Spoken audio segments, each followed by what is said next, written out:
What is up, YouTube? This is like the sixth time I've tried to record this one vlog simply because I'm trying to send one little message, right? Trying to talk about this one verse or these two verses, and that's John 13, 34 through 35. It says, "A new command I give you, love one another as I have loved you, so you must love one another. By this, everyone will know that you are my disciples if you love one another." This is fairly simple. Jesus Christ just asked us, love each other. That's it. Respect one another, love each other, show people that you truly are my disciples by doing this. And I don't know what better way to show God, Jesus, that we are true disciples of His by just simply loving one another, just by simply showing that we care for each other. Now, this message comes from the heart today. I usually don't ever talk about what I'm about to talk about, but I think with what's happening, it needs to be discussed. And that's the fact that right now our country is very divided, very hostile towards each other, and it's because of issues that are arising within the country that now people feel like they can talk about it. And the biggest one, most important, right, I guess right now is the whole immigration laws. You know, the undocumented immigrants. Now, I feel like I need to talk about this because it's obviously affects my family. It affects people within my family. Um, because I'm not gonna lie to you, there are illegal immigrants within my family. I have cousins, uncles, aunts. They are here undocumented. Now, are they are they criminals? Are they people that have broken the law to the point where they deserve to be treated like animals and be separated from their families and tossed over a line? I mean, I don't think it needs to come to that extreme. But yet, there's people out there that think like I'm thinking, and then there's people that think that they deserve everything that they're going to get. They deserve to be treated like animals, just to be tossed around, put in a cage, and thrown back over to where they came from. That's what the message people are agreeing with today. They are saying like things like they're subhuman, they don't matter, they're criminals, they broke the law, they don't deserve to be here. If that were the case, a lot of Americans shouldn't be here either. You know how many Americans break the law every day?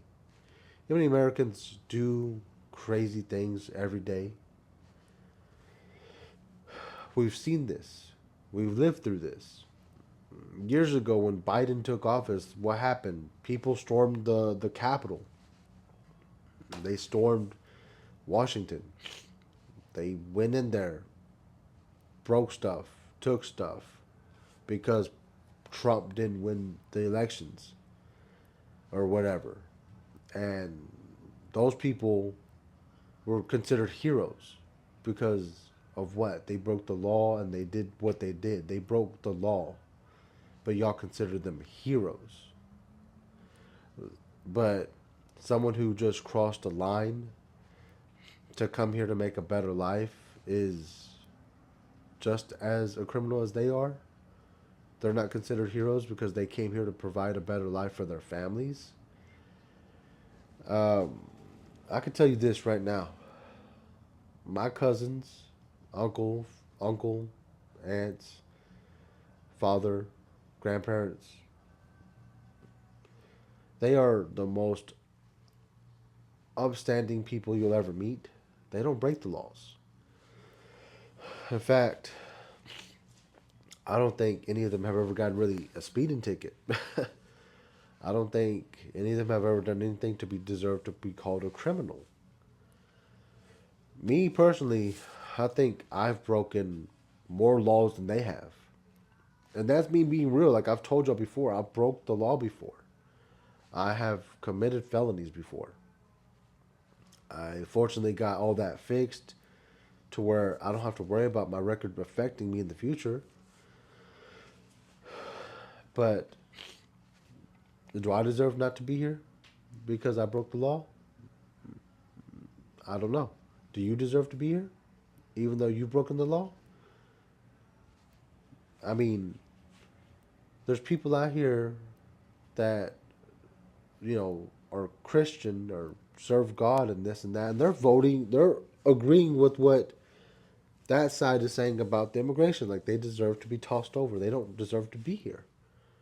But yet you're preaching the word, saying that we should love one another, but yet you're saying the things you're saying about the people that are here undocumented.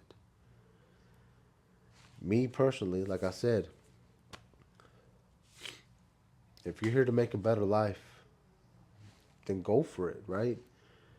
Now, there are processes, I will say that there are processes to get over here and become a citizen, a resident, whatever. But I'm going to tell you, because I've seen this firsthand, that process cost a lot of money. My father spent thousands of dollars, and it took a lot of time. It took him years to become a resident of the United States. He came here way before I was born, obviously. He worked and worked and worked, eventually got married, had kids, kept working, kept doing what he did as a father, as a husband, and one day he decided to try to get his papers. Now, I will tell you this. I remember going with my father to immigration court and all that stuff. I remember going with him when I was a kid. I was probably about 7, 8 years old. He would have to go to this building, fill out all this paperwork, him and this lawyer. I remember meeting the lawyer a few times when I was a kid. But I remember the day he became a resident. I was probably about, probably like 13, 14 years old. And the process must have taken him at least 8 or 9 years because, like I said, as far back as I can remember, he was going through the process to become a resident. And there's people that are going through this process that it takes a lot longer. And it's not a guarantee that you'll get it, right? Like my uncle, he has started the process, he's filed the paperwork, and they're saying like you can apply, but it's gonna take a while and it's not a guarantee you're gonna get it. And it's like, man, like they'll take all your money, they'll do all this and that, but it's not a guarantee that you'll become a citizen. And people that say just become a citizen, just become a resident, it's harder than you think. My cousin, who is about a year older than me, he can't become a citizen because I will tell you this: he has, and a few years ago he got a DWI, and now he can't become a citizen because they're going to hold that against him. Another cousin of mine, he's never broken a law, but he did get deported one time, but he came back. But he can't become a citizen now because obviously you can't be deported and then try to go for your citizenship or your residency because they won't do it. My aunt and uncle, who are in Mexico right now, a lot of them, right? They are all close to their 70s, and they barely got their passports to come over here to this country, right? Like they're in their 70s. They barely got them a few years ago because I remember my youngest daughter was like 3, maybe younger, and my aunt barely came. I was already about to be 30. My aunt had barely came to this country because I hadn't seen her in years. I hadn't seen her since I was 15, and I remember that very vividly. But these are just examples I'm giving you, like, of how hard it is to get over here from Mexico, just Mexico, that just right across the border from us, very close. And people say they need to do it the right way. Well, I don't know if you know this, but pesos to dollars is very hard to convert because it's like pennies on the dollar. Like, it means like their money has like no value here because it's like 100 pesos like a dollar. And you gotta think they have to come here to make enough money just to afford, basic necessities here. But like, imagine trying to make money and pay a lawyer and still try to provide for your family that might be here or might be in Mexico. It's very hard. And, you know, lately I've been seeing all these posts on social media of the people rooting for the immigration stuff and rooting for the people to get deported, to be separated from their families, their loved ones. And it's very sickening. It's very frustrating. And now we're in a world, in a country, where you can be stopped and ID'd for no reason. I remember watching all these audit videos, like, these certain states are not stop and ID states, and I know Texas is not one. But yet, it's okay for these guys, ICE, to stop people and ask for their, you know, status, ID them, see where they're from, see what's going on, right? And I'm just like, man, like, why is this okay? Why is it okay for people to treat another human being like that? And I honestly don't know. But I can tell you this. If people were to look at John 13, verse 34 and 35, and truly take it to heart, and truly look at themselves and say, am I being a child of God right now? Am I being a real disciple of God? Am I being, you know, am I living my life according to the Bible? Some people might say yes. Some people might say no. They might look at that verse like, it's not that big of a deal. I follow everything else. How can you pick and choose what you want to follow? How can you pick and choose what verses you're going to follow and obey?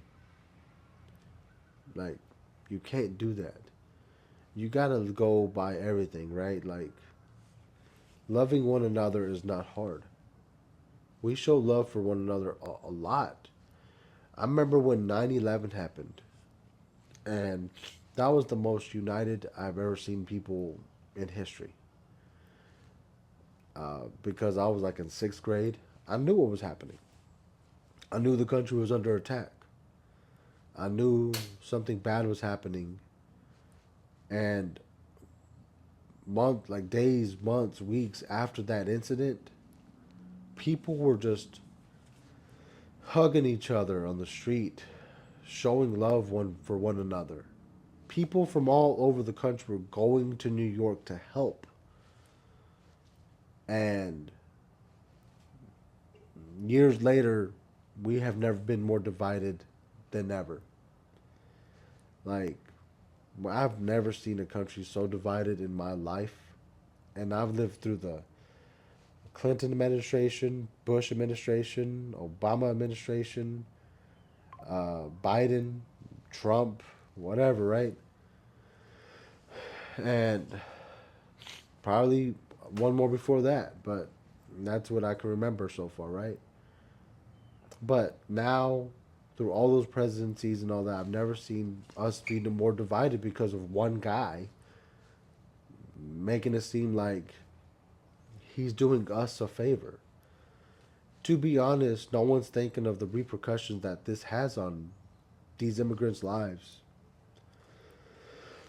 What it'll have on our economy, the effects. Because honestly, it's slowly happening. Field workers are not working. They're going to stop working because they're going to be afraid to go to work. Construction sites are going to be empty because those guys are going to be afraid to go to work. Factories, whatever, right? Anybody that has undocumented immigrants working for them is going to be affected. The economy is going to start going back to the tank. Uh, Produce and stuff will go through the roof. And, not to mention that housing markets will go to crap because no one's going to be buying houses. No one's going to be renting apartments. No one's going to be putting into the economy because you know how much money these people put into the economy that, you know, some stuff stays cheap for a reason, but some things do go up. When people stop picking the produce and all that, it's going to go crazy. Like the prices are going to go up high because production's going to slow down and they won't have enough to keep up. So what do they got to do? Raise the prices. What's going to happen to the housing market? Man, all those rates are going to go crazy. But the point is, we're cheering for something that has a big impact on all of our lives, but y'all don't realize it. Not just economically, not just physically, but spiritually. Spiritually, when you're cheering for them to take immigrants back, what are you cheering for? What are you truly cheering for? And if you're against it and you're like, I don't wish that on nobody, then of course, your heart is in the right place. Like all this has an impact on us and whether we realize it or not. But that's all I got for today. That's what I wanted to get off my chest. I'm doing this while I'm sick, getting messages like crazy. I'm trying to stay focused. But that's really all I wanted to talk about today. The impact of what's happening in the world, how we're divided, and how we should go back to the Bible and really try to live by that and nothing else. But hopefully you like this video. Hopefully you continue to follow and watch more of my content. I'll be back with more this week. But until then, guys, you stay safe. God bless and peace.